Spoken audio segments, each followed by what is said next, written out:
Carlos Brito, delegado de Segov en Morelos. ¿Cómo estás, Carlos?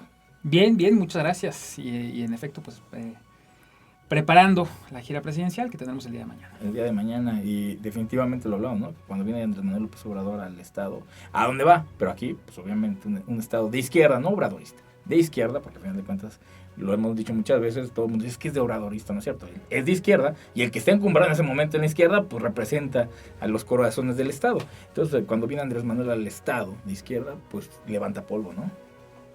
Bueno, yo creo que sí de izquierda, y desde hace... Indudablemente. Desde hace 15 años más probablemente, pero sí, obradorista más. como la expresión central de esa izquierda. Bueno, eso nos podríamos decir, porque antes era el PRD, o sea, yo a final de cuentas se va a ir Andrés y va a seguir siendo de izquierda el Estado. Entonces, yo pues no le puedo poner nombre y apellido, porque el Estado difícilmente va a cambiar sus orígenes de tendencia de la izquierda. Y ya se va, Andrés ya se va en 2-3 años, para bien para muchos, para mal para otros tantos. Y el que venga va a seguir siendo de izquierda. Entonces yo siempre, cuando a mí me dicen, es que, no, a ver, yo me pelo mucho que es de izquierda. Y eso sí es inapelable. Pero pues ya el que representa la izquierda en su momento, pues es transitorio como todo en los esquemas, ¿no? Pero hoy es obradorista de esto.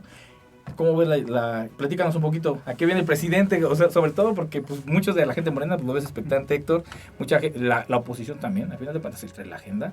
Y entonces son temas importantes. Al final de cuentas que venga al estado del presidente, pues debe de dejar algo bueno. Sí, bueno, claro.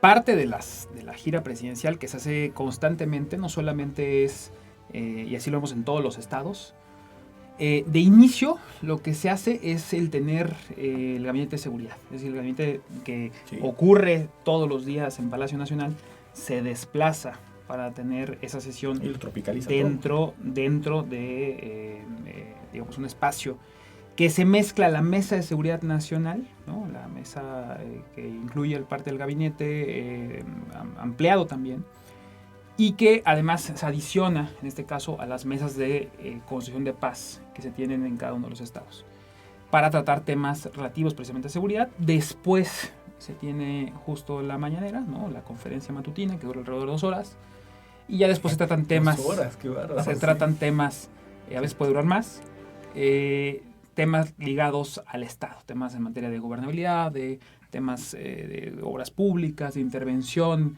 por parte de algunas instituciones como SEDATU, por ejemplo, en materia de reconstrucción, financieros, dependiendo de la agenda estatal ya no desligada a los temas de seguridad. Entonces, más o menos lo que se ha reproducido en el resto de estados. Es un ejercicio que lleva prácticamente 3 años. Ya y es el ejercicio, sí, cada vez como más sistematizado. Es el mismo que se reprodujo aquí en 30 de septiembre del año pasado, además de las festividades con motivo del Bicentenario. Y pues lo que estamos nosotros esperando es que el día de mañana se tenga eso en el mismo sentido, ¿no? Iniciar a las 6, a las 7 tengamos la mañanera y luego ya tengamos el desayuno tradicional también que se hace posterior a esa mañanera.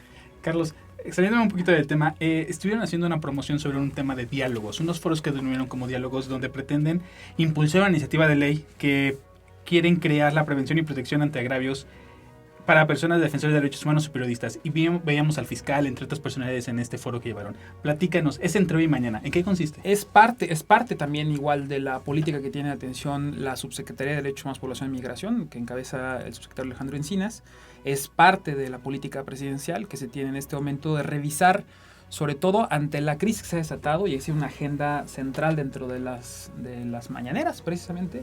Se ha discutido mucho en torno a esto, y es que la realidad es de que a la luz, y es uno de los temas centrales para el país, a la luz de 10 años de un mecanismo extraordinario, desde 2012 a la fecha, la verdad es de que el mecanismo como tal está rebasado para cumplir con sus objetivos centrales, que es impedir que a las y los periodistas como ustedes y a las personas defensoras de derechos humanos se les asesine y se les agreda en todas.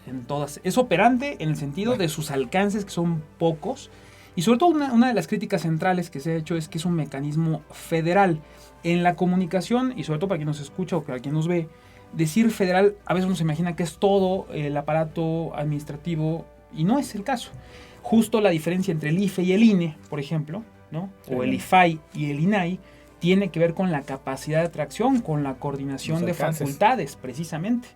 Por ejemplo, el INE ahora, a diferencia del IFE, puede realizar algunas elecciones locales. Sí, Lo mismo, el INAI puede atraer casos locales y puede resolver y generar sentencias vinculantes, es decir, obligatorias, en caso de que algún organismo sujeto obligado o un organismo electoral, para el caso del INE, pues no esté cumpliendo debidamente con sus funciones. La idea de revisar el mecanismo, que en aquel momento, en 2012, era extraordinario, era en función de cómo se desata la violencia, digamos, en el sexenio de Felipe Calderón, llega el sexenio de Peña Nieto, se discute al interior de las cámaras, cómo le íbamos a hacer para que a través de un mecanismo extraordinario, y por extraordinario hay que decir, no es que sea maravilloso, sino que sea, se sale del ordinario, casi emergente. Emergente, y a la luz, pues no ha sido un mecanismo extraordinario. En los hechos ha sido ventanilla única, ha sido receptora de muchos de los problemas que ocurren dentro de los estados.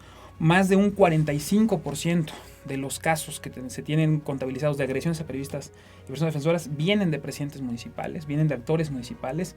Otro tanto, un 30%, si tenemos un 70%, ya con eso viene, el 30% viene de el crimen organizado.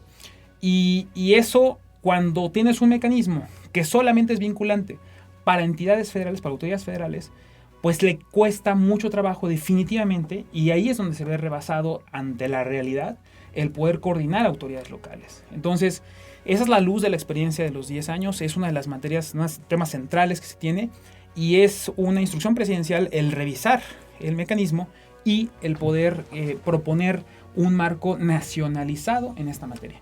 Es uno de los temas muy importantes. En Morelos tenemos muchas personas defensoras de derechos humanos, periodistas que han sido agredidos, tenemos ya dentro del mecanismo federal y que necesitamos revisar qué sí funciona y qué no funciona. Y esos son los temas prioritarios para la agenda que tenemos ya. Que además, te voy a decir, es un tema que es un secreto a voces si tú quieres, pero es uno de los temas que además, uno de los talones de Aquiles de Andrés Manuel López Obrador, pues es el tema de las mujeres, que no lo ha podido abordar y no lo ha podido despresurizar. Y otro tema es los periodistas. Al final de cuentas, a lo mejor es una papa caliente que le está reventando, pero que mediáticamente le ha pegado mucho. En el arranque de este año van 8 periodistas muertos. Es el pico histórico, por desgracia, en cualquier administración, muy complicado de arranque, y que a final de cuentas los mecanismos se han visto que están rebasados. Uno de los temas que más escándalo dan, precisamente es una de las periodistas que fue a denunciar las amenazas con el presidente. Lourdes. Y la termina asesinando, y que además lo platicamos en esta mesa de análisis en un momento, no recuerdo por qué, con el ombudsperson del estado. Lo platicábamos, pues tú vas con el presidente y asumes que ya eres intocable, ¿no? O sea, si tú vas con el presidente, dices, ¿quién osa desafiar a la presidencia? Porque ya estás yendo con él, y entonces al pasar esto, pues te das cuenta que los mecanismos están rebasados, inoperantes, y que realmente se vuelven, como más que una ventanilla única, más bien se vuelven una oficialía, ¿no? De parte llega y pues lo traspasas y no está trascendiendo. Entonces creo que sí es necesario una reingeniería, como dices tú. Se necesita generar primero pues, los diagnósticos, queda claro, ¿no? Correcto. Sentarse todos a hacer diagnósticos, decir, a ver, ¿cuál es el problema? Primero, reconocer cuál es el problema, Claro. generar los diagnósticos y entonces en eso empezar a operar. Creo que esto no es menor, y qué bueno que se está haciendo. Y a lo mejor es por la misma presión mediática que el presidente de pronto se está viendo acorralado, porque pues ya es una pregunta reiterativa, es más, a dónde va, le preguntan sobre el tema a los periodistas, o por lo que haya sido, porque además es una situación insostenible. Pero qué bueno que se están dando estos mecanismos, porque realmente a cada día se vuelve una tendencia mucho más lacerante el tema de tratar de callar la verdad, porque es eso, mediante el asesinato de los periodistas, ¿no? Que casi todo va relacionado con el tema de entes gubernamentales o de la delincuencia organizada, que muchas veces van vinculados además. Y sobre el tema de fondo que estamos intentando revisar, y esto es incluso antes de esta situación que se dio de los 8 periodistas, es revisar cuáles son las competencias de los 3 órdenes de gobierno, porque no haría falta un mecanismo extraordinario si las autoridades, las entidades ordinarias, ¿no? La Procuración de Justicia, la investigación de los delitos, la prevención de la ocurrencia de los delitos, lo que le corresponde también al Poder Judicial, si esas entidades ordinarias estuvieran también teniendo resultados que se esperan, no tendríamos la necesidad de tener un mecanismo extraordinario de protección de periodistas federalizado que buscáramos nacionalizarlo. En un principio es una política que no debería hacer falta. Vamos a tener que revisarlo y se va a tener que presentar una reforma constitucional y que eso genere una ley general. Hay por ahí una idea, me parece entendible, pero equivocada, tanto que lo que buscaría esta ley general es agarrar el mecanismo federal y aventar los casos a los estados, y mucho de lo que han dicho los periodistas es que si me están agrediendo en el estado, sí, porque es una idea equivocada. El conflicto de intereses inherente, no es justo. La idea es arreglar las competencias, generar facultades vinculantes, para ordenar todos los 3 órdenes de gobierno, y a veces donde quizá el agresor no es quizá un actor municipal, pero nos pueden ayudar los actores municipales, quizá ahí vincular y coordinarnos. Quizá en efecto, en este caso, no hay un problema, si quieres, como de conflicto directamente con un órgano estatal, ¿no? Pero nos pueden ayudar, adelante. Pero si claramente los agresores están en el ámbito estatal y municipal mezclados, pues para eso estará el ámbito nacional. Sí, claro. El tema es cómo hacemos esa reingeniería, partiendo de un diagnóstico y sobre todo reconociendo una realidad, que insisto, que esa no se discute, es clara. El mecanismo funciona para los alcances que tienen, que están limitados, y una realidad que claramente la ha rebasado. Entonces, lo que se ha buscado con esto es justo que tengamos un diagnóstico con las personas que van a ser receptoras finalmente de este beneficio, con las personas periodistas y defensoras, que nos digan la verdad.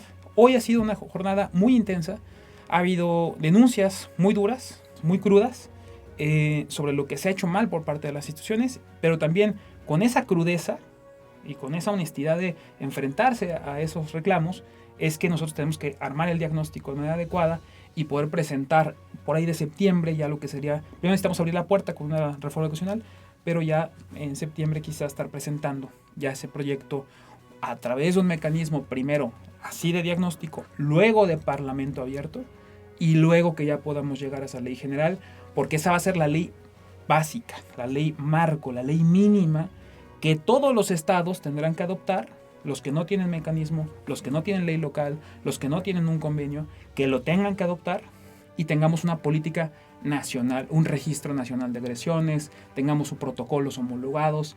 Es decir, tenemos que generar una política pública en torno a esto y no podemos darle la vuelta nada más al tema. No es el caso, es la instrucción presidencial de la atención del tema, es lo que está haciendo la Secretaría de Gobernación y es lo que está haciendo la Subsecretaría de Gobernación y es lo que estamos haciendo todos los funcionarios para intentar atender este tema sin darle la vuelta. Es que ya basta de simulación y de discursos políticamente correctos que no resuelven los problemas, ¿no?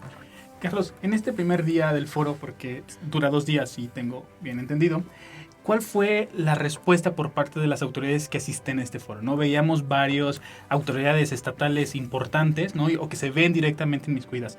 ¿Cuál fue su reacción de ellos? Bueno, la invitación que se le hizo a las autoridades, tanto del mecanismo local que están incorporadas como otras más complementarias, digamos, dentro de esta visión integral que queremos hacer, están invitadas las fiscalías, están invitadas la Comisión de Derechos Humanos, están invitadas la Fiscalía General de la República, también me refiero a ella, está la CES, la Comisión Estatal de Seguridad, tiene que estar, por supuesto, tiene que estar además una representación de los alcaldes, estaba el director del IDEFOM, Agúndez.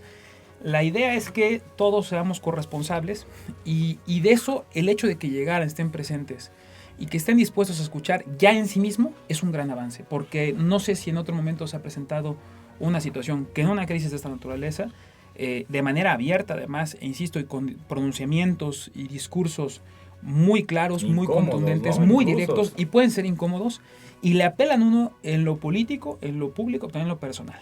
El hecho de que se presten a escuchar para mí es un avance, es importante, pero la tarea que sigue después es también como autoridades que proponen para la ley.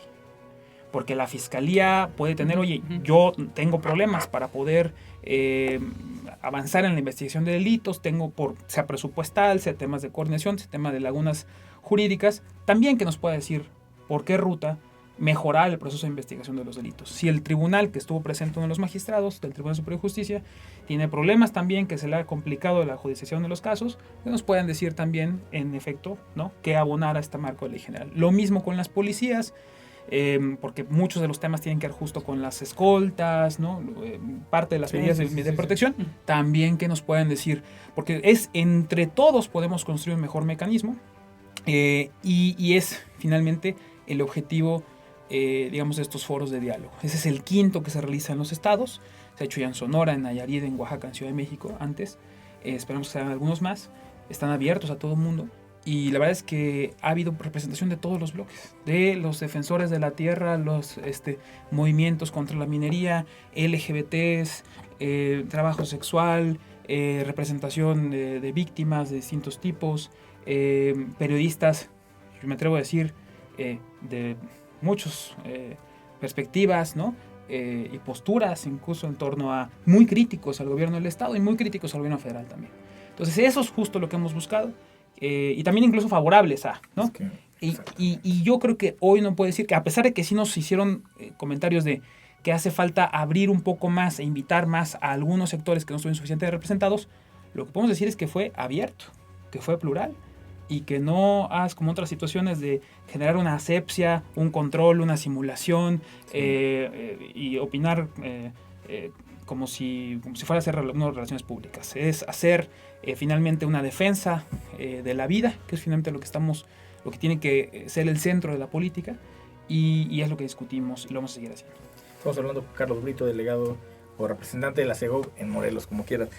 Fíjate que algo que me comentas y que prácticamente me quitaste la pregunta es el hecho de incluir a los sectores afectados, porque se han dado muchos ejercicios de este estilo que la verdad, pues más que ejercicios son simulaciones en los cuales de pronto se sientan a hablar de temas y no están los sectores agraviados, ¿no? O sea, no, un mecanismo para proteger a los periodistas y luego no toman en cuenta a los periodistas. Entonces, espérame, o sea, ¿cómo estás generando un mecanismo, cómo quieres generar una ley cuando no tiene al sector, no tiene identificado el problema? Entonces, si no hay esa retroalimentación, al final de cuentas va a quedar ese eslabón débil y seguramente pues la cuerda se rompe por lo más débil.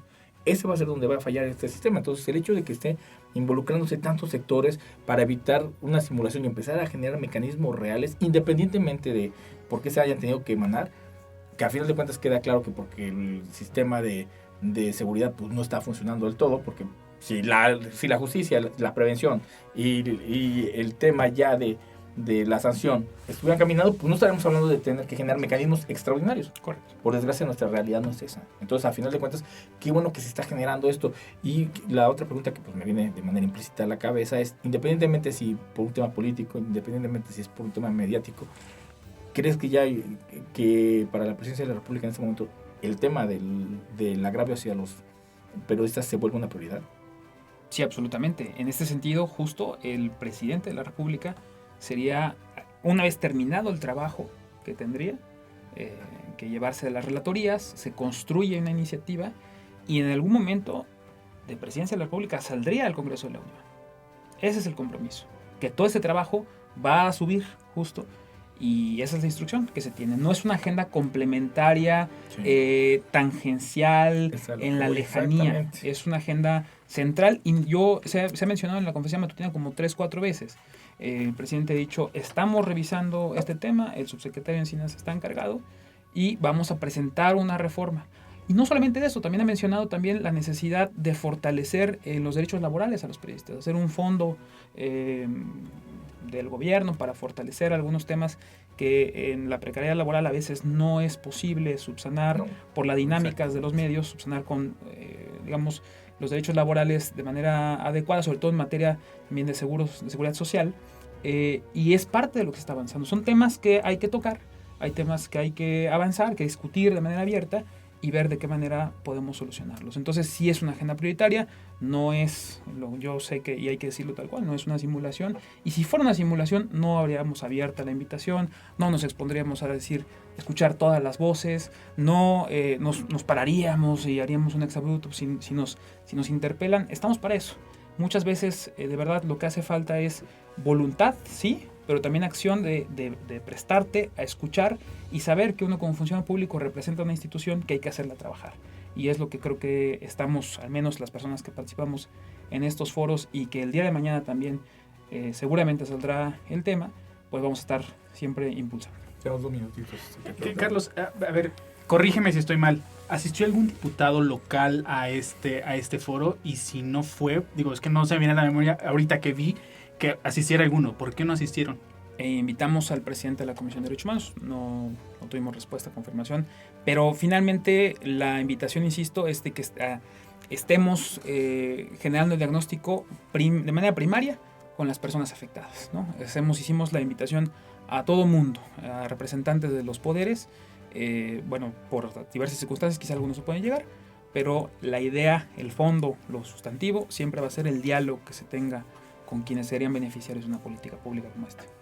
Carlos Brito, delegado de Segovia, Morelos, te agradezco mucho que hayas venido. Te pido que, ahí sí ya es compromiso que en cuanto ya se termine este ejercicio tan importante, pues nos dé las conclusiones y cómo vaya avanzando, porque al final de cuentas el privilegiar la seguridad tú hablabas en una segunda etapa de pues, los derechos casi laborales, algunos, deja con eso, con el simple hecho de que los periodistas pues, puedan desarrollar su trabajo de manera libre y que no por el temor a la censura, porque además eso es la censura, en mecanismos incluso muy violentos, o sea, incluso quitarle la vida a un periodista, pero ese tipo de mecanismos que logren garantizar la seguridad, la vida, que es algo que ya es irrestituible, para los periodistas es más que importante, hay que darle seguimiento, y yo, de buena fe, de veras que yo cuestiono mucho la 4T en varios temas, pero en esto pongo mi fe ciega en el aspecto de que trascienda, porque al final de cuentas es un bien mayor, independientemente si es una de las agendas más complicadas para el presidente, el tema de hablar hacia el tema de los sectores de comunicación y esto, no importa, él rebasa a todos, está por encima de todos. Te agradezco que hayas venido y la verdad es que no es un tema menor, hay que darle seguimiento puntual. Y no nada más confianza, hay que participar, si no, no el día de mañana. Por supuesto, créeme que en la medida de lo posible vamos a participar, Sí, pero la confianza, porque al final de cuentas quien la escala son ustedes. O sea, uno les delega, les da las propuestas y de ahí para arriba dices, Virgen María, da mi puntería y ojalá esto trascienda. Para eso nos rentamos, vamos a hacer el esfuerzo. Te agradezco muchísimo, como siempre, Carlos.